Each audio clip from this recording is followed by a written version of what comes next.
Başda. Salam əziz dostlar. Baxdım Bugün ki, biz məchul anlayışa və məchul hökmə çatmağın yolu haqqında danışacağıq. Deyir ki, qeyd etdik ki, təfəkkür məchulu aradan qaldırmaq üçün məlumdan məchula doğru hərəkətdir. Və məchul özü də iki qismdir, anlayış və hökm. Yəni məchul anlayış və məchul hökm. Bunlardan hər birinə çatmağın yolu eynidirmi? Deyir, xeyr. Hər birinə çatmağın yolu eyni deyil. Məfhumu bizə məchul olan, yəni onun haqqında məlumatımız yoxdur. O anlayışı bizə məchul olan bir şey haqqında birindən soruşduqda həqiqətdə o şeyin ondan tərifini istəyirik. Tərifini əldə etmək istəyirik. Biz deyirik ki, filan şey nədir? O da o şeyin nə olması barəsində bizə tərif verir. Yəni ki, filan şey budur. Biz də həmin o şeyin nə olduğu barəsində bizdə bir dənə təsəvvür yaranır. O bizə göstərir onu, ya onun tərifini deyir. Biz də həmin şey barəsində bizim zehnimizdə təsəvvür yaranır. Həmin təsəvvür, həmin o anlayışdır. Təsəvvür və təsdiq mövzumuz budur və yaxud məfhum və hökm. Bax, bundan ibarət. Bizim zehnimizdə təsəvvür yaranır. Deməli, məchul anlayış üçün bizə nə lazımdır? Tərif lazımdır. Biz tərif tələb edirik birindən. Əgər o anlayış, o məchul məfhum haqqında bir şey soruşuruqsa, ondan tərif tələb edirik. Məsələ burasındadır ki, deməli, məchul anlayışları bizə izah edən şey oldu nə? Tərif.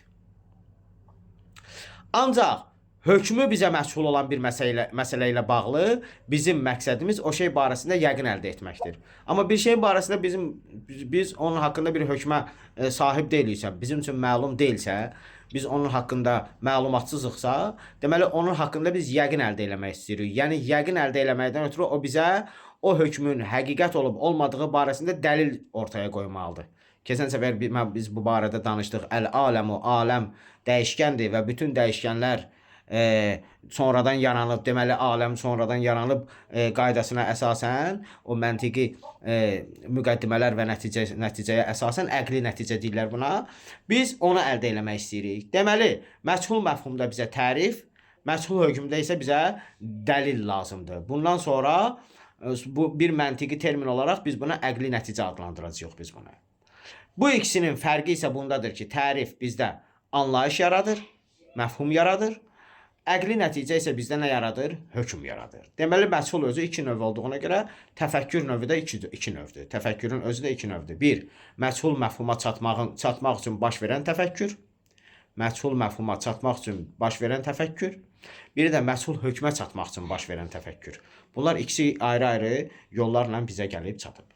Digər tərəfdən, dediyimiz kimi məntiq bizə düzgün fikirləşməyi öyrədir.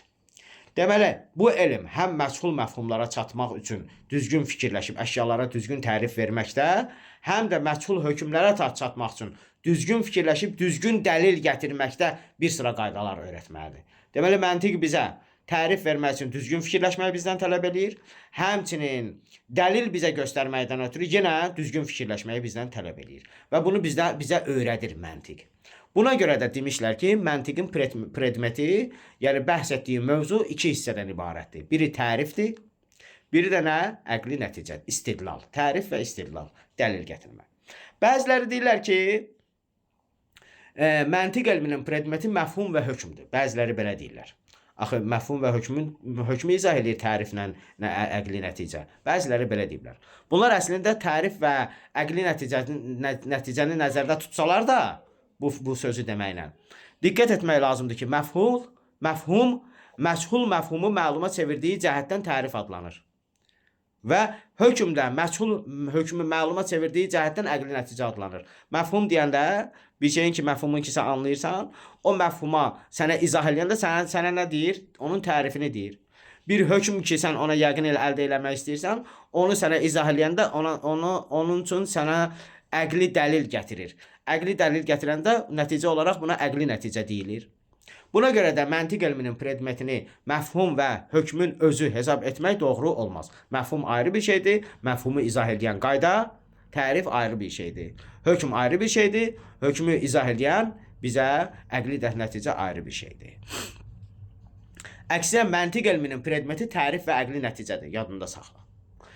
Bunu desək daha dəqiq olardı. Başqa sözlə deyək, məntiq elmi məchullara çatmağın metodunu bəyan etmək vəzifəsini öz üzərinə götürür. Məntiq elmi məchullara çatmağın yolunu bizə bəyan etmək yolunu öz öhdəsinə götürür. Odur ki, məfhum və hökmlə məchul məfhuma və məchul hökmə çatmağın yolları olduğu üçün məntiqdə onlardan bəhs edilir.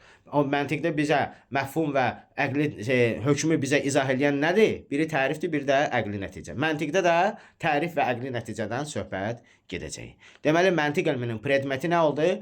Məfhum və hökm yox, tərif və əqli nəticədir. Elə buna görə də biliyin, yəni elmin müxtəlif növləri və onların hər birinin dəyəri haqqında idrak nəzəriyyəsində bəhs olunur və belə bəhslər məntiq kitablarının başlanğıcında da müqəddimə olaraq qeyd edilir. Yəni dərk etmə yolları, idrak nəzəriyyəsi və təfəkkürün növlərini biz bu kitab məntiq elmində oxuyacağıq Allahın izni ilə. Elhamdülillahi Rabbil alemin. Sağ olun.